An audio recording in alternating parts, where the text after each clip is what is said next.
Police आयुक्त Sandeep Karnik, police उपायुक्त मोनिका राऊत तसेच सहाय्यक पोलीस आयुक्त शेखर देशमुख व वरिष्ठ पोलीस निरीक्षक तृप्ती सोनवणे यांच्या मार्गदर्शनाखाली इंदिरानगर पोलीस ठाण्यातील गुन्हे शोध पथकाचे अंमलदार परदेशी यांना मिळालेल्या गोपनीय माहितीनुसार 2 इसम राजीव नगर चड्डा पार्क या ठिकाणी एका पांढऱ्या रंगाच्या मोटरसायकलवर बसलेले असून त्यांच्याजवळ हिरो कंपनीचे मेट्रो हे दुचाकी वाहन असल्याचे समजले। हे दुचाकी वाहन त्यांनी विक्रीसाठी आणलेले असल्याची खात्रीशीर माहिती पोलीस नाईक परदेशी यांना मिळाली।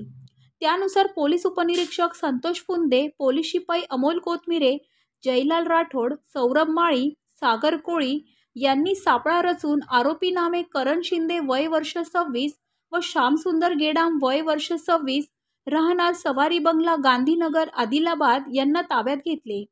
इंदिरानगर पोलीस ठाण्याकडील गुन्हे शोध पथकाने त्यांची चौकशी केली असता त्यांनी गुन्ह्याची कबुली दिली। त्यांच्याकडून 8 लाख रुपये किमतीच्या हिरो मेट्रो यामाहा अशा कंपनीच्या 7 दुचाकी वाहन जमा करत त्यांना अटक केली। सदरची कारवाई वरिष्ठ पोलीस निरीक्षक तृप्ती सोनवणे यांच्या मार्गदर्शनाखाली गुन्हे शोध पथकाने केली आहे।